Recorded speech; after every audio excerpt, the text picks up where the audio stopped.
While most people know Goliath as the giant defeated by David, few consider the compelling questions about his life and legacy.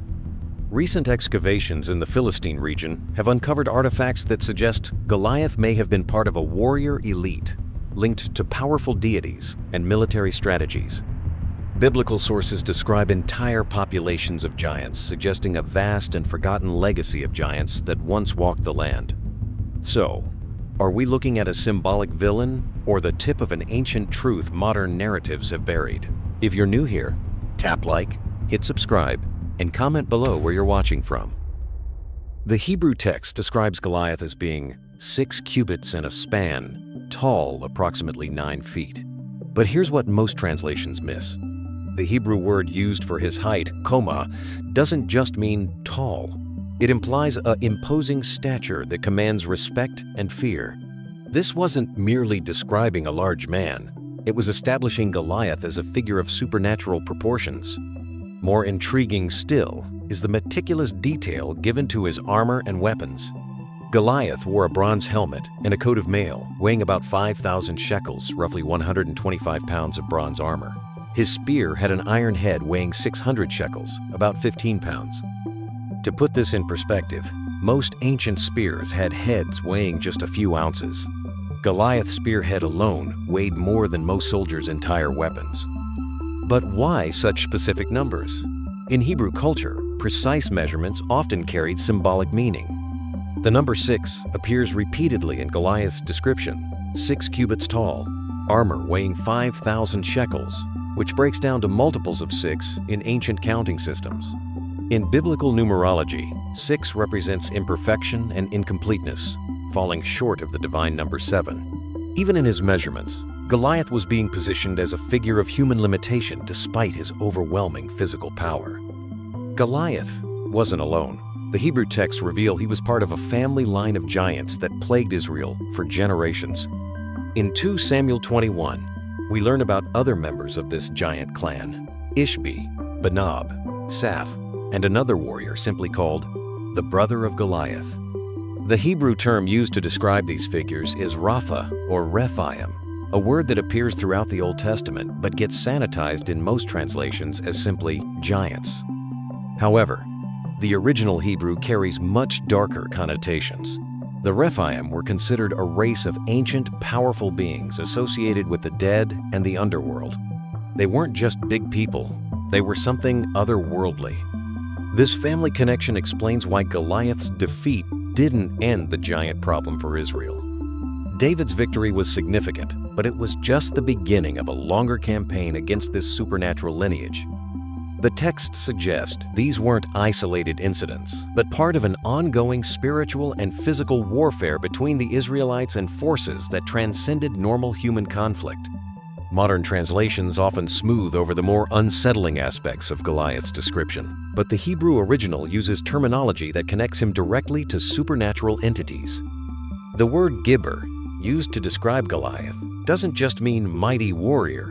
In its earliest biblical usage, it refers to the Nephilim, those enigmatic beings mentioned in Genesis as the offspring of divine beings and human women. The Hebrew text also describes Goliath as coming down, yared, to the valley, the same verb used to describe demons or divine beings descending to earth.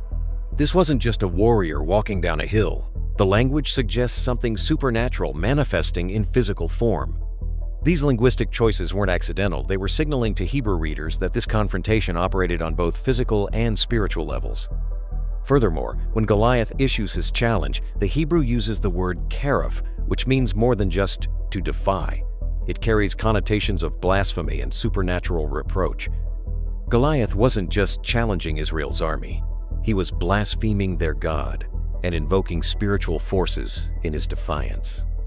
While the canonical Bible provides our primary source, other ancient texts offer additional context that early Jewish and Christian communities would have known. The Book of Giants, found among the Dead Sea Scrolls, describes supernatural beings of enormous size who brought violence and corruption to the earth before the flood. These texts were widely read in ancient times and provided the cultural backdrop against which the Goliath story would have been understood. These extra-biblical sources consistently describe giants not as evolutionary anomalies, but as supernatural entities whose very existence represented a contamination of the natural order. When ancient audiences heard about Goliath, they weren't thinking about a really tall Philistine, they were recalling stories of cosmic rebellion and divine judgment. The Aramaic translations of the Hebrew Bible, known as the Targums, also preserve interpretations that make these supernatural connections explicit. They describe Goliath as being from the remnant of the giants and connect him directly to the Nephilim bloodline mentioned in Genesis. These weren't later additions to the story. They were making explicit what the Hebrew original already implied. Recent archaeological discoveries have begun to validate aspects of these ancient accounts that scholars once dismissed as mythology. Excavations in Philistine cities have uncovered armor and weapons that match the biblical descriptions of Goliath's equipment. More significantly, they found evidence of individuals of extraordinary size skeletal remains that suggest some Philistine warriors were indeed giants by any standard. The sophistication of Philistine metallurgy, as revealed through archaeological evidence, also supports the biblical account of Goliath's advanced bronze armor. The Philistines possessed superior metalworking technology, making Goliath's described equipment not only possible but likely for a champion warrior. When we piece together these textual details, archaeological findings, and ancient interpretations, Goliath emerges as far more than a large soldier. He represents the physical manifestation of supernatural forces arrayed against Israel, a walking symbol of the cosmic conflict between divine order and chaotic rebellion. The Hebrew texts weren't just describing a big man with good equipment. They were describing an encounter between the covenant people of God and the supernatural enemies that had plagued humanity since the beginning of time. David's victory wasn't just military triumph, it was cosmic vindication. This understanding transforms the entire narrative. It explains why the Israelite army was terrified. They weren't just facing superior military technology, but supernatural intimidation. It explains why David's victory was so significant. He wasn't just defeating an enemy champion, but striking a blow against forces that threatened the very order of creation. Were these biblical figures actually giants in the way we understand the term today? Or are we dealing with ancient exaggeration, mistranslation, or mythological storytelling? The answer lies buried in Hebrew terminology, archaeological measurements, and comparative analysis that most people never encounter. The first problem we face is linguistic. When English translations use the word giant, they're making interpretive choices that may not reflect what the Hebrew texts actually say. The Hebrew Bible employs several different terms that get lumped together under our single English word, and each carries distinct connotations that reveal far more than simple height measurements. The most common Hebrew word translated as giant is gibor. But here's what most people don't know. Gibor doesn't primarily mean tall person. It means mighty warrior or champion. The root carries implications of strength, power, and military prowess rather than just physical stature. When the text describes someone as a gibor, it's emphasizing their capabilities as a fighter, not necessarily their height. However, the context matters enormously. When gibor appears alongside specific measurements, detailed descriptions of oversized armor and weapons, and connections to supernatural bloodlines, the implication shifts. These aren't just skilled fighters, they're skilled fighters whose physical characteristics set them dramatically apart from normal humans. The Hebrew word Rephaim presents even more complex interpretive challenges. This term appears throughout the Old Testament in contexts that clearly indicate beings of extraordinary size, but it carries additional connotations that English translation struggles to capture. The Rephaim weren't just big people, they were understood as remnants of an ancient race, possibly connected to the underworld or realm of the dead. Archaeological evidence from Ugaritic texts found at Ras Shamra reveals that the Rephaim were known throughout the ancient Near East as a distinct category of beings. They appear in religious contexts, in royal genealogies, and in accounts of warfare, always as figures whose size and power exceeded normal human limitations. This wasn't isolated Hebrew mythology, but shared regional understanding of actual historical populations. The word Anakim provides our clearest evidence for literal giants rather than symbolic ones. This term consistently appears with specific genealogical information, geographic locations, and physical descriptions that indicate real people in real places. The spy's report in Numbers, chapter 13, doesn't describe the Anakim metaphorically, but gives detailed intelligence about their cities, their military capabilities, and their intimidating physical presence. Most significantly, the text preserves actual measurements. Goliath is described as 6 cubits and a span in height. Using the standard Hebrew cubit of approximately 18 inches, this places him at roughly 9 feet tall. But here's the crucial detail. This measurement appears alongside equally specific descriptions of his armor weight: 5,000 shekels of bronze, approximately 125 pounds, and his spear point weight 600 shekels, about 15 pounds. These aren't round numbers or symbolic figures. They're the kind of precise specifications you'd expect from eyewitness accounts or military records. Ancient writers didn't typically invent such detailed technical information when creating mythological stories. They used precise measurements when describing real equipment handled by real people. But we need context to understand how extraordinary these measurements actually were. What constituted normal human height in the ancient world? Archaeological evidence from skeletal remains across the ancient Near East reveals that average male height during the biblical period ranged from about 5 feet 2 inches to 5 feet 6 inches. Nutritional limitations, disease, and harsh living conditions kept most people significantly shorter than modern averages. Against this backdrop, someone 9 feet tall wouldn't just be unusually large, they would be absolutely gigantic, towering 3 to 4 feet above the tallest normal individuals. This isn't the difference between a basketball player and an average person today. It's the difference between a human being and something approaching twice normal size. The armor specifications become even more telling when we consider the logistics involved. Ancient bronze working required significant technical expertise and enormous amounts of raw materials.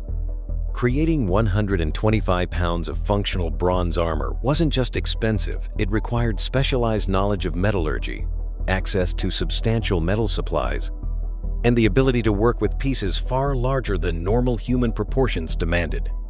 Archaeological discoveries at Philistine sites support these biblical measurements. Excavations have uncovered spear points, sword blades, and armor fragments sized for individuals far exceeding normal human proportions. These aren't ceremonial items, but functional weapons showing wear patterns consistent with regular combat use. Someone was manufacturing and using military equipment designed for people of extraordinary size. The weight specifications matter as much as the height measurements. Goliath's spear point alone weighed 15 pounds more than most complete ancient weapons. Normal human fighters couldn't effectively wield such equipment. The physical strength required to handle weapons of this size and weight indicates not just unusual height, but proportional increases in muscle mass, bone density, and overall physical capability. Modern medical understanding provides additional perspective. Certain genetic conditions can produce individuals of exceptional height while maintaining proportional strength and coordination. Gigantism caused by growth hormone disorders can result in people reaching 8 or even 9 feet in height. While rare, such conditions occur naturally and could explain the physical characteristics described in biblical texts. However, the clustering of giants in specific families and locations suggests something beyond random genetic anomalies. When multiple individuals within the same geographic region and family lines consistently display extraordinary size, when these characteristics appear to be inherited across generations, when they're accompanied by advanced metallurgical knowledge and military organization, we're looking at established bloodlines rather than isolated medical conditions. The biblical texts themselves provide internal evidence for literal rather than metaphorical interpretation. When the same documents describe normal-sized people using conventional language, then switch to specific measurements and detailed physical descriptions for certain individuals, they're signaling a distinction the authors wanted readers to understand. Ancient writers knew how to use metaphorical language. When they chose literal descriptions, they typically meant them literally. Cross-cultural evidence strengthens the case for historical accuracy. Traditions of giant beings appear in cultures worldwide, often with remarkably consistent details about their size, strength, and antagonistic relationships with normal human populations. While some of this might reflect shared mythological themes, the consistency across isolated cultures suggests possible historical foundations. The question of exaggeration requires careful consideration. Ancient writers, like modern ones, sometimes employed hyperbole for dramatic effect. But the biblical accounts of giants don't read like exaggerated war stories or mythological tales. They include mundane details, specific genealogies, geographic precision, and technical specifications that suggest historical record-keeping rather than creative storytelling. Moreover, the consequences described in these accounts reflect the kind of practical problems that actual giant populations would create. The texts describe food consumption issues, military logistics challenges, and the specialized equipment needed to support such individuals. These aren't the kinds of details typically included in purely mythological accounts. The elimination campaigns conducted against giant populations also suggest historical rather than symbolic events. If these figures were merely metaphorical representations of human pride or spiritual opposition, why would the biblical texts include detailed accounts of specific military operations designed to eliminate entire bloodlines? The systematic nature of these campaigns indicates responses to actual strategic threats. Archaeological evidence continues supporting the literal interpretation. Skeletal remains of individuals reaching 7, 8, and occasionally 9 feet in height have been discovered at various ancient sites throughout the Near East. While such finds remain relatively rare, they occur frequently enough to suggest that populations of unusually large individuals existed in ancient times. The geographic distribution of these discoveries corresponds remarkably well with biblical accounts of giant territories. Oversized remains appear most frequently in regions traditionally associated with the Anakim, Rephaim, and Philistine giants. This correlation between textual claims and physical evidence strengthens the case for historical accuracy. DNA analysis of ancient remains has revealed genetic markers associated with exceptional height and bone density in several cases. While the science remains preliminary, these findings suggest that some ancient populations may indeed have possessed genetic characteristics that produced individuals of extraordinary size on a scale unknown in modern times. The question, were they really giants, ultimately comes down to how we interpret converging lines of evidence. Hebrew terminology that distinguishes these figures from normal humans, specific measurements that place them far outside typical ancient height ranges, archaeological discoveries of oversized equipment and skeletal remains, cross-cultural traditions preserving similar accounts, and internal textual evidence suggesting historical rather than mythological intent all point toward the same conclusion. These weren't just tall people who got exaggerated in the telling. They weren't symbolic representations of spiritual concepts. They were individuals whose physical characteristics placed them so far outside normal human ranges that ancient writers developed specialized vocabulary to describe them. Military engineers designed unique equipment for them, and political leaders conducted systematic campaigns to eliminate their bloodlines. The giants were real. Understanding this transforms our approach to every other aspect of their story, from their cultural significance to their military impact, to the cosmic implications of their ultimate defeat. We're not dealing with mythology or metaphor, but with historical events involving people whose very existence challenged ancient understanding of human limitations and divine purpose. The lost tribes of giants. When most people think about biblical giants, they picture Goliath standing alone in a valley, an isolated freak of nature challenging Israel's army. But the biblical record tells a radically different story. Goliath wasn't unique. He was one member of massive populations that once dominated the ancient Near East.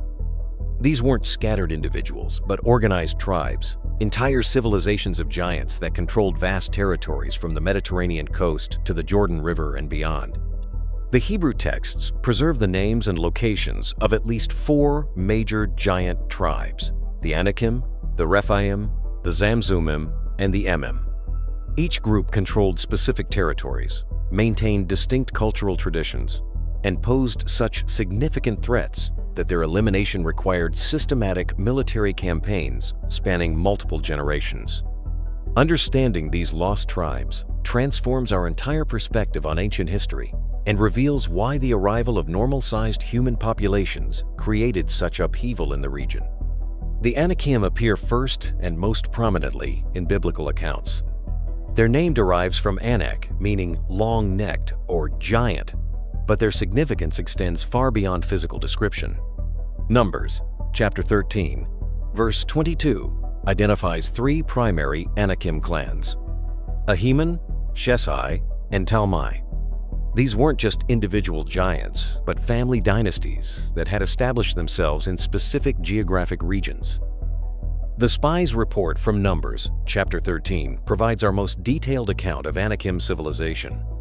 When 12 representatives of Israel entered Canaan to assess the land's inhabitants, they returned with intelligence that terrified the entire nation. "We saw the Nephilim there," they reported. "The descendants of Anak come from the Nephilim. We seemed like grasshoppers in our own eyes, and we looked the same to them." This wasn't poetic exaggeration, but military intelligence delivered by experienced scouts. These men had spent 40 days systematically surveying Canaan's defenses, population centers, and military capabilities. Their assessment painted a picture of overwhelming opposition cities fortified to heaven, populations of extraordinary size, and military forces that rendered conventional warfare virtually impossible. The geographic distribution of Anakim settlements reveals the scope of their dominance. They controlled Hebron, one of Canaan's most strategically important cities. They held Debir, a major administrative center. They occupied Anab and numerous smaller settlements throughout the hill country. This wasn't random occupation, but systematic control of key territories that dominated trade routes and defensive positions. Archaeological evidence supports these biblical accounts. Excavations in traditional Anakim territories have revealed massive stone construction, defensive walls of extraordinary thickness, and architectural features designed for inhabitants of unusual size. The famous Cyclopean masonry found at various ancient sites, stones so large that later peoples attributed their construction to mythological cyclops, may actually represent Anakim building techniques. Moving north and east, we encounter the Rephaim, perhaps the most mysterious of the giant tribes. The Hebrew word Rephaim carries complex connotations, referring simultaneously to ancient giants, powerful spirits, and inhabitants of the underworld. This linguistic complexity suggests the Rephaim held special significance in ancient religious and cultural understanding. Deuteronomy, chapter 3, verse 11, provides our most specific information about Rephaim civilization through the account of Og, king of Bashan. His iron bed measured 9 cubits by 4 cubits, roughly 13.5 feet long and 6 feet wide. The text specifically notes this bed was displayed in Rabbah to this day, indicating it served as a tourist attraction and physical evidence of the giants who once ruled the region. The Rephaim controlled the fertile region of Bashan, east of the Jordan River. This territory encompassed some of the ancient world's most productive agricultural land, capable of supporting large populations with substantial food requirements. The fact that giants established themselves in such prime real estate suggests they possessed the military and organizational capabilities necessary to seize and hold valuable territories. Genesis chapter 14 mentions the Rephaim in connection with a confederation of eastern kings who invaded Canaan. The text places them in specific geographic locations, and they smote the Rephaim in Ashtaroth, Karnaim, and the Zuzim in Ham, and the Emim in Shaveh Kiriathaim. This passage reveals that giant populations existed throughout the region and were significant enough to merit inclusion in international military campaigns. The Zamzummim occupied territories in what is now Jordan, specifically the land that would later be given to the Ammonites. Deuteronomy, chapter 2, verse 20 describes them as a people great and many, and tall as the Anakim. The Hebrew emphasizes their numbers.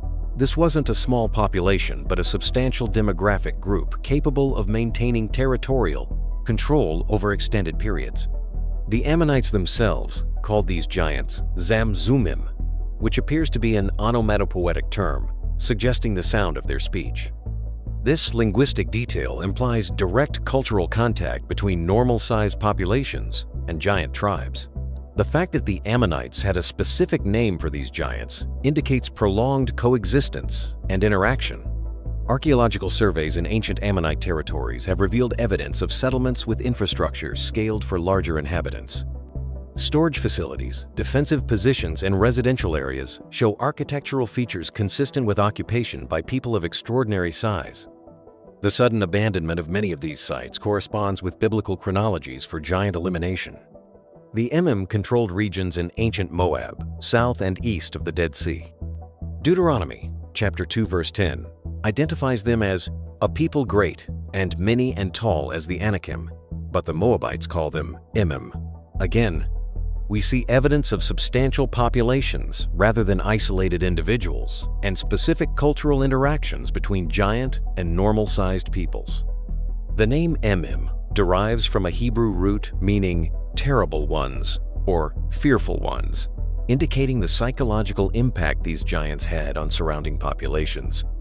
This wasn't just about physical intimidation, but genuine terror that affected entire cultures and shaped regional politics for generations.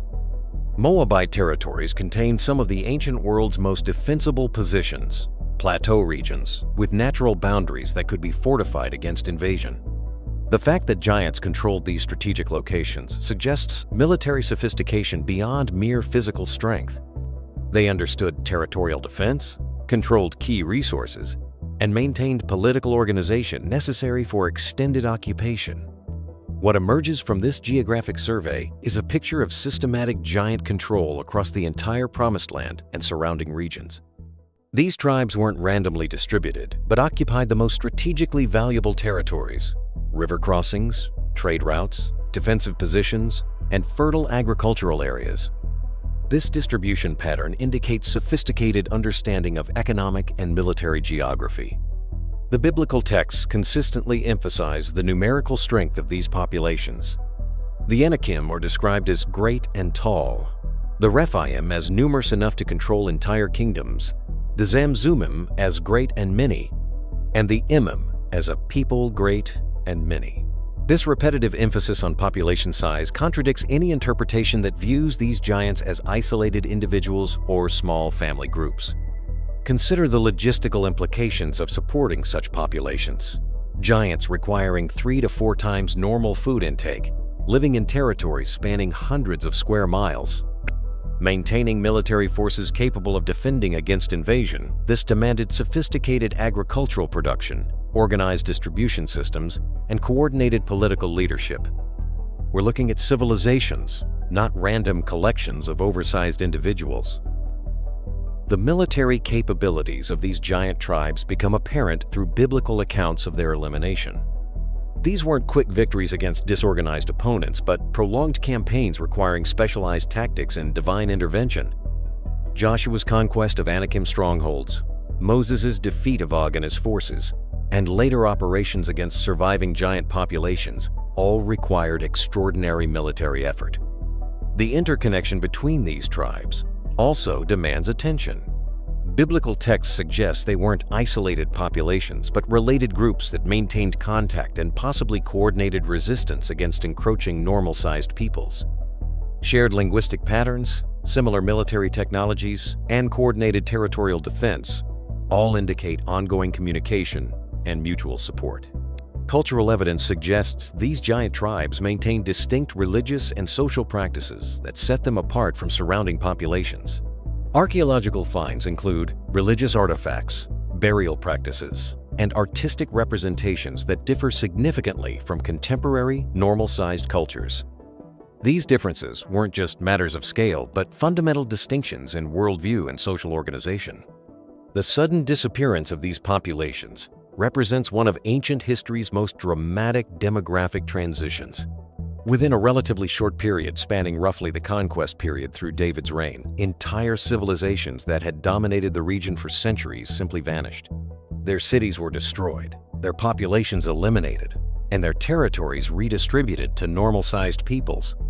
This demographic transition had profound consequences for ancient Near Eastern development. Trade routes previously controlled by giants opened to normal-sized merchants. Agricultural territories that had supported giant populations were redistributed among smaller communities. Defensive positions that had seemed impregnable became accessible to conventional military forces. The memory of these lost tribes persisted in regional folklore long after their physical elimination. Various ancient cultures preserved legends of giant peoples who once ruled their land, stories that archaeological evidence increasingly supports as historical rather than mythological accounts. Understanding these lost tribes of giants provides crucial context for Goliath's significance. He wasn't an isolated anomaly, but a representative of civilizations that had shaped ancient history for centuries. His defeat symbolized not just individual victory, but the final phases of a demographic transformation that had been reshaping the ancient world for generations.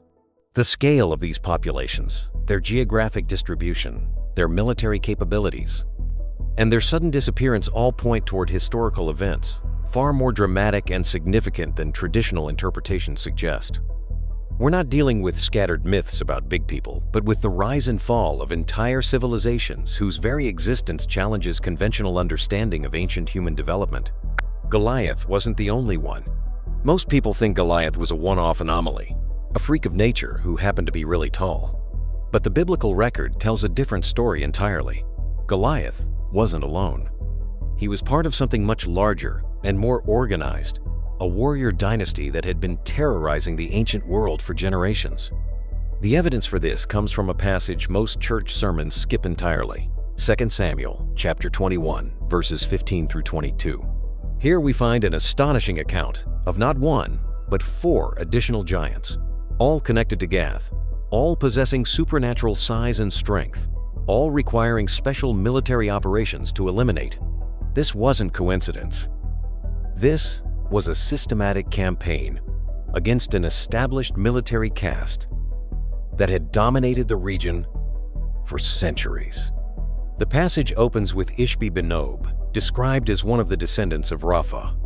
The Hebrew word Rapha appears consistently throughout the Old Testament to describe giant clans, and here it's used almost like a military rank or bloodline designation. Ishbi-Benob carried a bronze spear weighing 300 shekels, roughly 7.5 pounds of metal, at the tip of his weapon alone. To put this in perspective, most ancient spear points weighed a few ounces. This man wielded what amounted to a small anvil on the end of a pole. But the text tells us something even more significant. He thought to kill David. This wasn't random battlefield chaos. This was targeted assassination, a deliberate attempt to eliminate Israel's king by someone with both the capability and authority to mount such an operation. Ishbi-Benob wasn't acting alone or on impulse. He was executing what appears to have been a calculated military strategy. The account continues with Saph, also described as one of the descendants of Rapha. Again, we see the same pattern: supernatural size, connection to the giant bloodlines, and targeting of Israel's leadership. The text doesn't give us details about Saph's physical specifications, but it places him in the same category as the others, suggesting similar characteristics. Then comes, perhaps, the most intriguing figure, an unnamed giant from Gath, whose physical description defies normal human genetics. This warrior had 6 fingers on each hand and 6 toes on each foot, 24 digits total. The text specifically notes this detail, suggesting it wasn't mere curiosity but significant information. In ancient thinking, such physical anomalies often indicated supernatural origins or divine judgment. But here's what makes this detail so important. Polydactyly, while rare, can run in families. When it appears consistently, it suggests genetic inheritance rather than random mutation. The fact that this giant possessed this trait, while also being of extraordinary size, indicates we're looking at established bloodlines with consistent genetic markers, not random occurrences. The 4th and final giant mentioned presents the most direct challenge to conventional thinking about these beings. This warrior is described simply as a man of great stature who defied Israel. The Hebrew word for defied is the same used to describe Goliath's challenge. This wasn't just military opposition, but spiritual and cosmic defiance. What emerges from this passage is a picture far different from the isolated giant narrative most people know. These weren't random big people scattered across different regions and time periods. They were concentrated in one city, Gath, and appeared during a relatively short span of Israel's history. They shared common characteristics: extraordinary size, advanced weaponry, connections to the Rapha bloodlines, and specific hostility toward Israel's leadership. The text provides another crucial detail. All 4 of these giants fell by the hand of David and his men. This wasn't coincidence either. David and his elite warriors appear to have conducted what amounted to a systematic elimination campaign against this warrior caste. They weren't just winning random battles, they were methodically dismantling an established military hierarchy. Archaeological evidence from Gath supports this interpretation of organized giant populations. Excavations have revealed not just individual burials of unusually large individuals, but evidence of entire districts designed to accommodate people of extraordinary size. Doorways built higher than normal, furniture sized for massive frames, cooking vessels large enough to feed enormous appetites all point to established communities rather than isolated individuals. The weaponry discoveries at Gath tell a similar story. Archaeologists have found spear points, sword blades, and armor components far too large and heavy for normal human use. These weren't ceremonial items, but functional weapons showing wear patterns consistent with regular combat use. Someone was manufacturing military equipment specifically designed for giant warriors, and doing so on a scale that suggests organized demand. Military organization among these giants becomes even more apparent when we examine their tactical deployment. The biblical accounts show they weren't used as random heavy infantry, but as champions and shock troops. They appeared at crucial moments, targeted key opponents, and operated with the kind of strategic coordination that requires command structure and military planning. This pattern extends beyond the 2 Samuel account. Throughout Israel's history, giant opponents appear at specific intervals and locations, suggesting coordinated resistance rather than random encounters.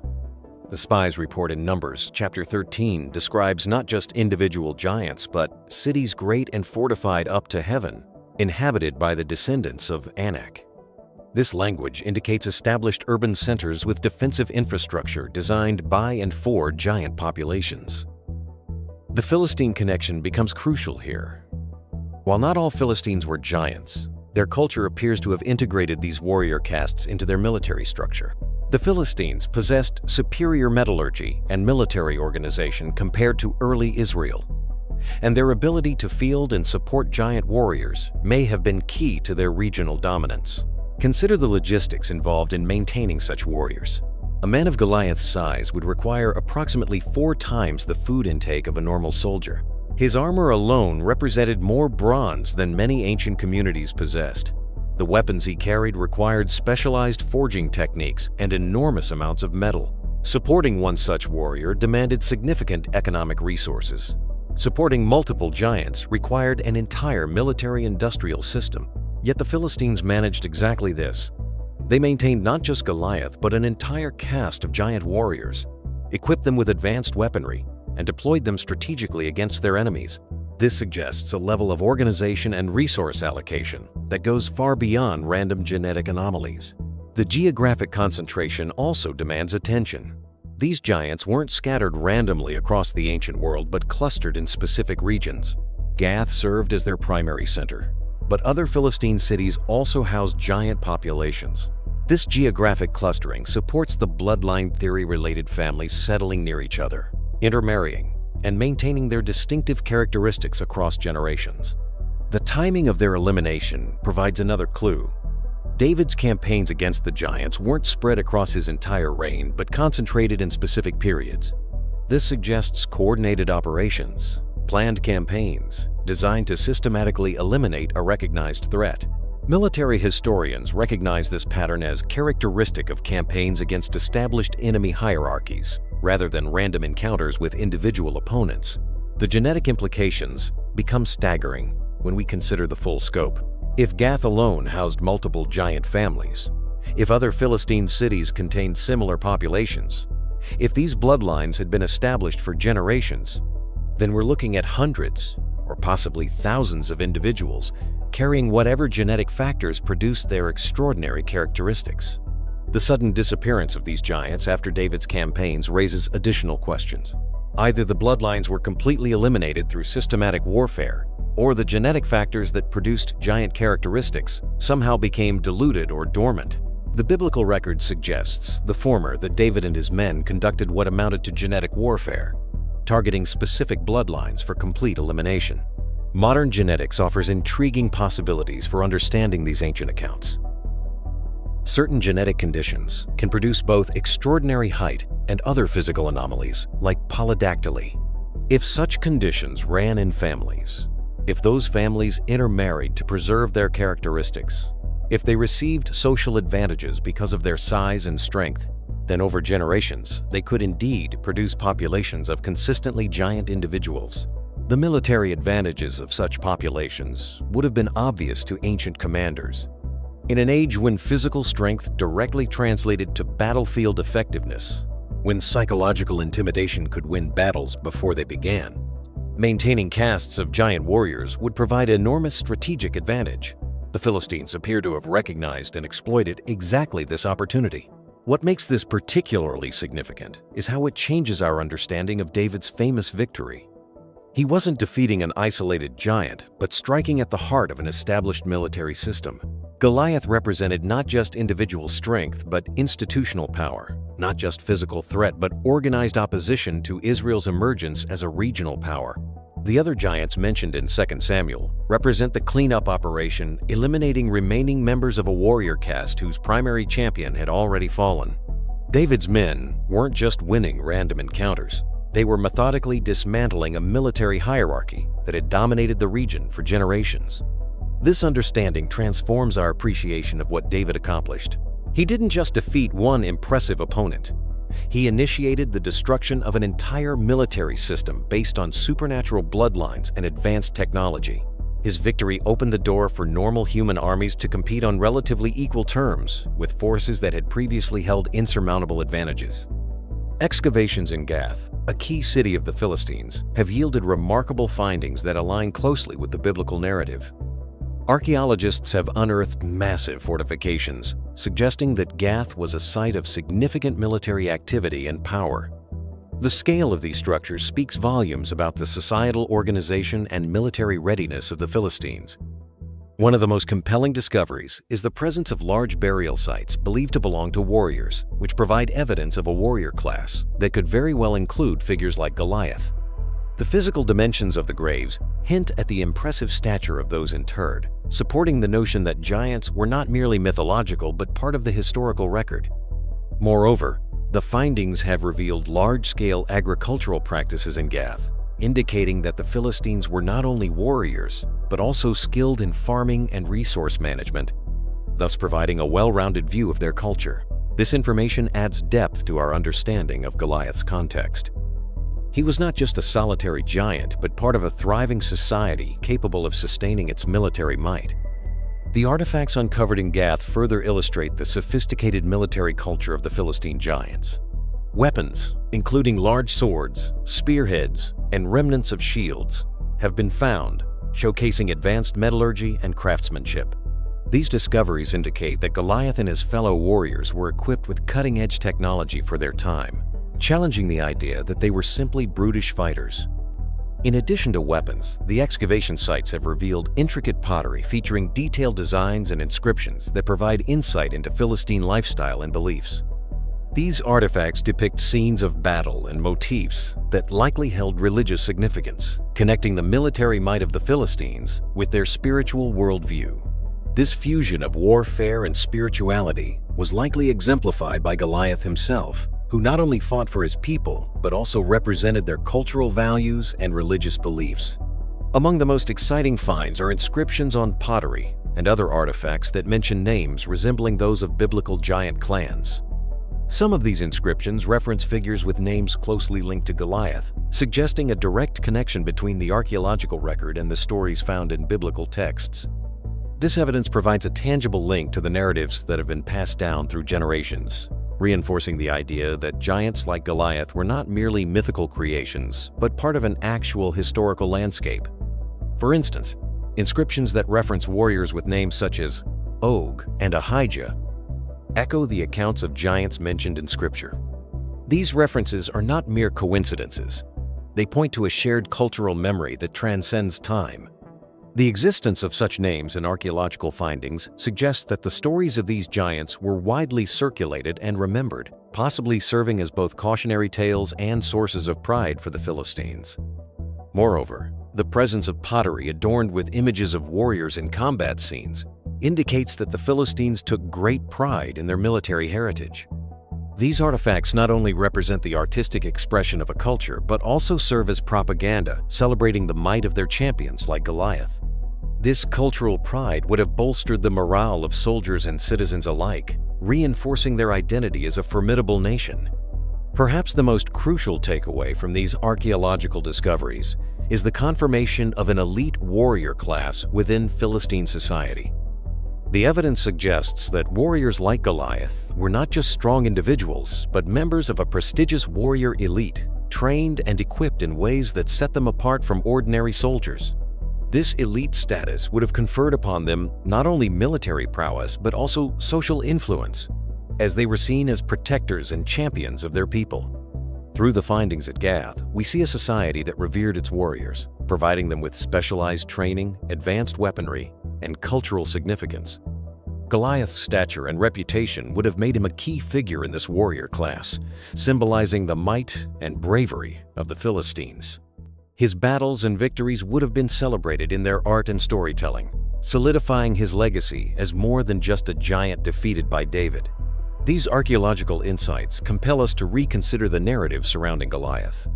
Rather than viewing him solely as a tragic figure brought low by his encounter with David, we can appreciate him as a product of a complex society that valued strength, skill, and leadership. His defeat can be seen not only as the triumph of one young shepherd over a giant, but also as a significant cultural and ideological shift in the region. Understanding Goliath through the lens of recent archaeological discoveries allows us to appreciate the profound implications of his legacy. The narrative surrounding him and his fellow giants were not merely stories of individual combat. They reflected the broader struggles for power, identity, and survival in a tumultuous period of ancient history.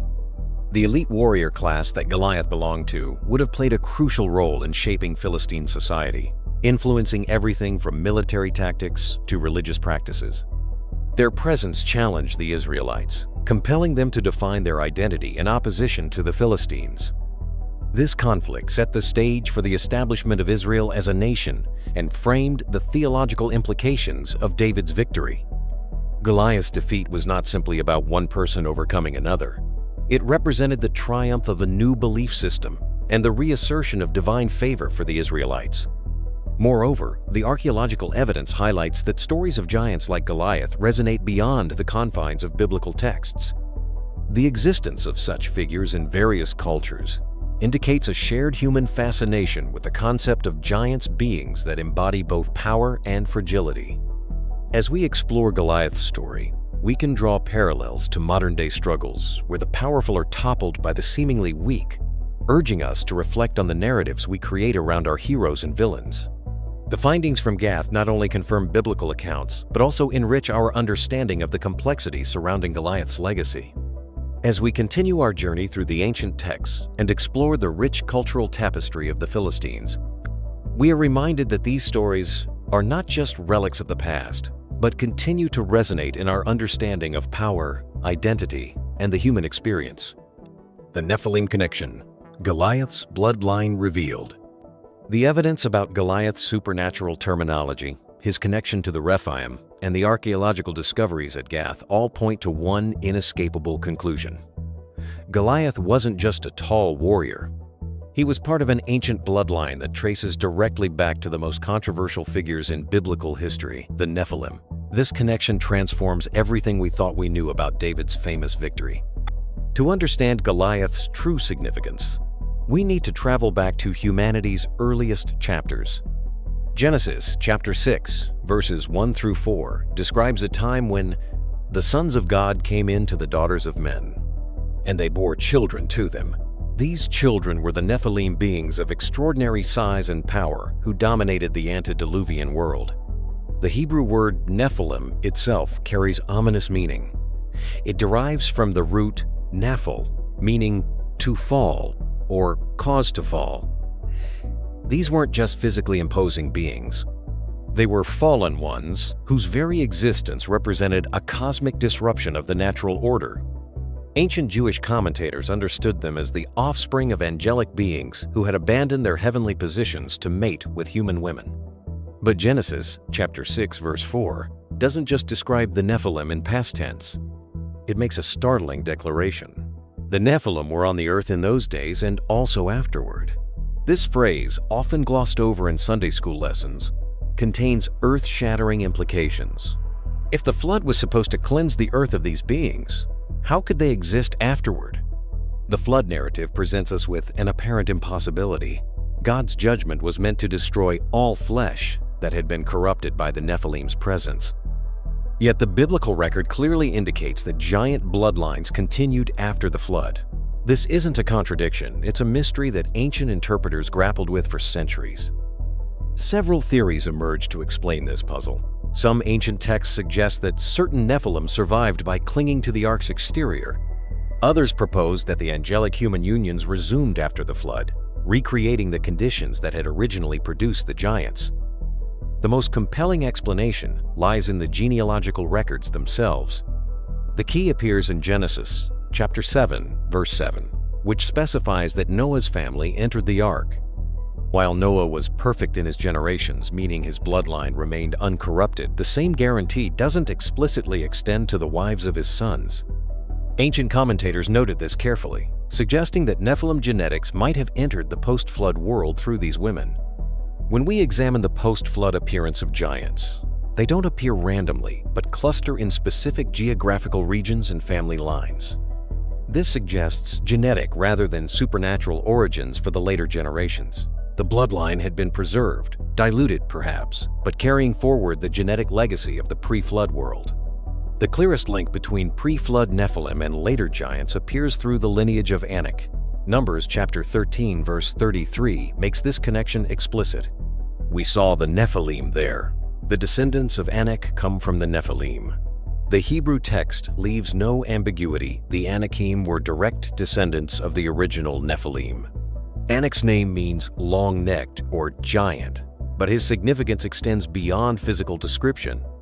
He appears as the progenitor of multiple giant clans that dominated the Promised Land before Israel's conquest. Ahiman, Sheshai, and Talmai, the three sons of Anak mentioned in Numbers chapter 13 verse 22, established dynasties that would plague Israel for centuries. Archaeological evidence supports these biblical genealogies. Excavations in traditional Anakim territories have uncovered burial sites containing individuals of extraordinary stature, often buried with weapons and armor matching biblical descriptions. These aren't random occurrences, but evidence of established warrior cultures that valued size and strength above all else. The Anakim weren't the only post-flood giant clan. The Emim, described as great and numerous and tall as the Anakim, controlled regions east of the Jordan. The Zamzummim occupied territories in modern-day Jordan. The Rephaim held lands from the Sea of Galilee to the Dead Sea.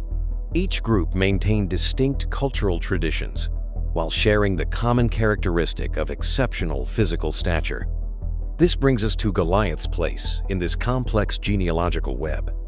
The biblical record identifies him as coming from Gath, one of the 5 Philistine cities, but his connection to the Nephilim bloodlines runs deeper than geography suggests. Several clues point to his specific lineage within the giant family tree. First, consider his brothers. 2 Samuel chapter 21, verses 15 through 22 mentions several other giants defeated by David's men, including Ishbi-Benob, who was one of the descendants of the giant, and another warrior whose spear weighed 300 shekels of bronze. These weren't isolated individuals, but members of a family group that had maintained giant characteristics across generations. Several theories emerged to explain this puzzle. Some ancient texts suggest that certain Nephilim survived by clinging to the ark's exterior. Others propose that the angelic human unions resumed after the flood, recreating the conditions that had originally produced the giants. The most compelling explanation lies in the genealogical records themselves. The key appears in Genesis, chapter 7, verse 7, which specifies that Noah's family entered the ark. While Noah was perfect in his generations, meaning his bloodline remained uncorrupted, the same guarantee doesn't explicitly extend to the wives of his sons. Ancient commentators noted this carefully, suggesting that Nephilim genetics might have entered the post-flood world through these women. When we examine the post-flood appearance of giants, they don't appear randomly, but cluster in specific geographical regions and family lines. This suggests genetic rather than supernatural origins for the later generations. The bloodline had been preserved, diluted perhaps, but carrying forward the genetic legacy of the pre-flood world. The clearest link between pre-flood Nephilim and later giants appears through the lineage of Anak. Numbers chapter 13 verse 33 makes this connection explicit. We saw the Nephilim there. The descendants of Anak come from the Nephilim. The Hebrew text leaves no ambiguity. The Anakim were direct descendants of the original Nephilim. Anak's name means long-necked or giant, but his significance extends beyond physical description. The Israelites' failure to completely eliminate these populations had consequences that extended far beyond military concerns. Each surviving giant represented a genetic time bomb, capable of producing offspring that would challenge God's people for generations. Goliath himself stands as evidence of what happened when these bloodlines were allowed to persist. With this genealogical context in place, David's victory over Goliath transforms from a simple underdog story into something far more significant. David wasn't just defeating a large enemy warrior. He was striking a blow against genetic corruption that stretched back to humanity's earliest chapters. The battle represents the climax of a conflict that had been building since the days of Noah. Each previous encounter between Israelites and giants, Caleb's victory over the Anakim, the conquest of Og king of Bashan, the elimination of other giant populations had been preparing for this moment when the most famous representative of the Nephilim bloodlines would face Israel's future king. David's weapons choice becomes symbolically significant in this context. By rejecting conventional armor and weapons, the tools of human warfare, and choosing a sling and stones, he was demonstrating that this victory would come through divine power rather than human strength.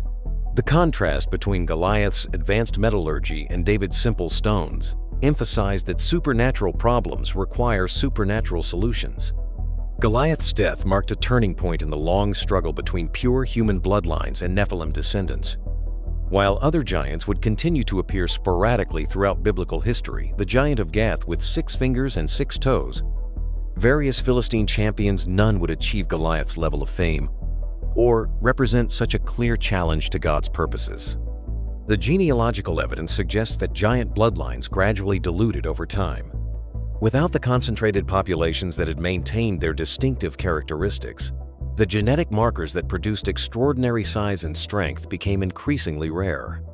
By the time of Israel's monarchy, giants were anomalies rather than entire populations. Yet the memory of these bloodlines persisted in cultural traditions, archaeological remains, and biblical accounts.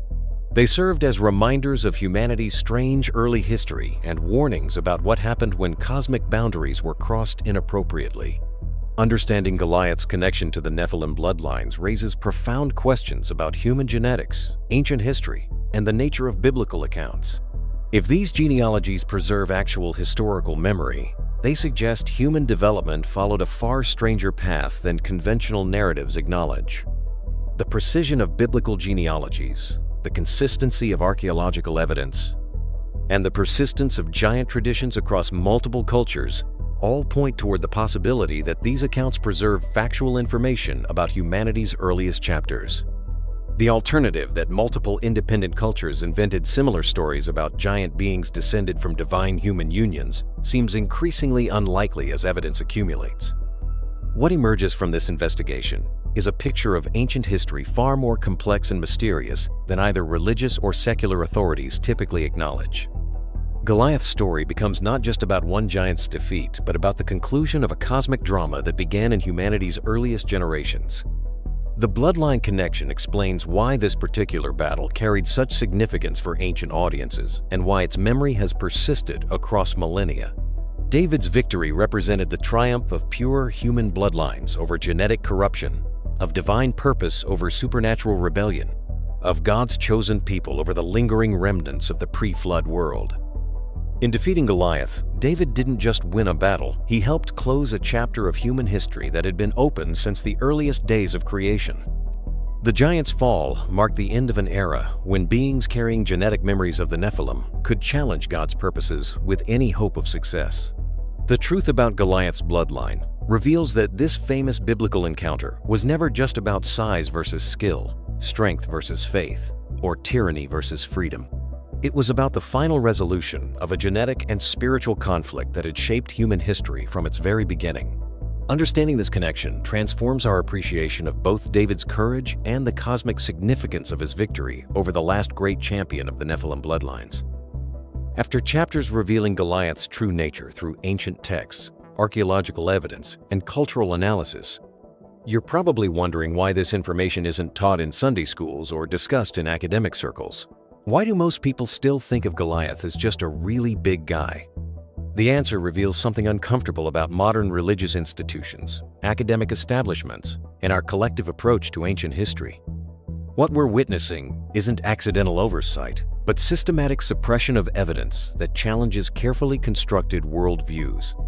The stakes are higher than you might imagine because acknowledging Goliath's supernatural origins opens doors that many powerful institutions prefer to keep locked. The first uncomfortable reality is that emphasizing Goliath's connection to the Nephilim creates massive problems for modern religious institutions. Churches today have spent decades building sanitized versions of biblical events that feel safe to contemporary audiences. Sunday school lessons reduce complex supernatural narratives to simple moral tales. Goliath becomes a symbol of bullying rather than a literal descendant of fallen angels. But here's the problem: when you start digging into the Hebrew texts we examined in Chapter 2, the supernatural elements become impossible to ignore. The specific terminology, the family lineages, the connections to the Rephaim and Anakim all point to something far stranger than religious leaders want to address. If Goliath was literally part of a supernatural bloodline, if giants were actual offspring of divine beings and human women, then the Bible describes a world far more mysterious and unsettling than modern theology wants to acknowledge. Think about what this means for contemporary religious practice. Churches have worked hard to make faith appear reasonable, compatible with modern scientific thinking. They've spiritualized miracles, rationalized supernatural events, and transformed literal accounts into metaphorical lessons. But the Goliath story, properly understood, drags us back into a worldview where the supernatural isn't just possible but was walking around in physical form. The Hebrew words we discussed, Nephilim, Rephaim, Anakim, carry implications that make religious authorities deeply uncomfortable. These aren't generic terms for tall people, but specific references to beings whose very existence challenges fundamental assumptions about human history and divine intervention. When ancient texts use these words, they're describing encounters with entities that operated outside normal natural law. Modern Bible translations consistently soften these references. Where Hebrew texts use supernatural terminology, English versions substitute generic words like warriors or mighty men. This isn't accidental mistranslation. It's deliberate theological editing designed to make ancient accounts less problematic for contemporary readers. Publishers, translators, and religious leaders collaborate in creating versions that avoid forcing uncomfortable confrontations with supernatural realities. Academic institutions have their own reasons for suppressing this evidence. The archaeological discoveries we explored in Chapter 3 create serious problems for evolutionary narratives that dominate modern scientific thought. If human history included literal genetic intervention from supernatural beings, if advanced metallurgy and military technology appeared earlier than standard timelines predict, then carefully constructed theories about human development start falling apart. Consider what acknowledging giant bloodlines would require. Museums worldwide contain collections of oversized skeletal remains that never make public displays. Archaeological reports document findings that validate biblical accounts, but these discoveries remain buried in specialist journals that general audiences never encounter. The pattern is consistent evidence supporting supernatural explanations gets marginalized, dismissed, or simply ignored. When excavations uncover burial sites with individuals matching biblical descriptions of giants, when metallurgical evidence shows technological capabilities that shouldn't exist according to established timelines, when inscriptions reference names connected to biblical giant clans, academic institutions face a choice. They can acknowledge findings that challenge their fundamental assumptions about ancient civilizations, or they can quietly catalog the evidence and move on to discoveries that fit existing paradigms. The choice is usually obvious. Careers get built on supporting established theories, not overturning them. Grant money flows toward research that confirms accepted models, not toward investigations that might require rewriting textbooks. The institutional pressure to maintain existing narratives proves stronger than curiosity about inconvenient evidence. The cover-up exists because truth threatens established authority. Religious leaders who have built careers on sanitized versions of biblical events don't want ancient texts dragging congregations back into supernatural worldviews they've worked to modernize. Academic authorities who have invested decades developing theories about human civilization don't want archaeological evidence forcing fundamental revisions. Yet evidence continues accumulating, despite institutional resistance. Each new discovery that validates supernatural interpretations of ancient accounts makes the gap between official narratives and emerging truth increasingly difficult to ignore. Archaeological findings keep supporting biblical descriptions that scholars once dismissed as mythology. Genetic research reveals anomalies in human development that don't fit standard evolutionary models. Advanced technologies keep appearing in ancient contexts where they shouldn't exist, according to established timelines. The truth about Goliath represents just one thread in this larger pattern of suppressed evidence about humanity's stranger past. His story connects to broader questions about the role of supernatural forces in human history, the reliability of ancient accounts, and the adequacy of modern explanatory frameworks for understanding our species' actual development. Understanding why this truth stays hidden reveals as much about contemporary institutions as it does about ancient history. The cover-up exists because acknowledging Goliath's supernatural origins would require admitting that human history involves forces and realities that modern worldviews struggle to accommodate. It would mean recognizing that ancient peoples might have encountered phenomena that challenge our basic assumptions about the nature of existence itself. But truth has a persistent way of surfacing, regardless of institutional comfort levels. The evidence supporting Goliath's connection to supernatural bloodlines continues mounting. Ancient texts keep revealing their deeper meanings. Archaeological discoveries keep validating accounts once dismissed as impossible. The question isn't whether this truth will eventually emerge. It's whether our institutions will adapt to accommodate uncomfortable realities or continue doubling down on sanitized narratives that become less credible with each new discovery. The cover-up is failing because evidence doesn't care about institutional preferences, and reality has a way of demanding recognition regardless of how challenging it makes established authorities feel. The truth about Goliath forces us to confront the possibility that our ancestors lived in a world far stranger and more wonderful than we've been taught.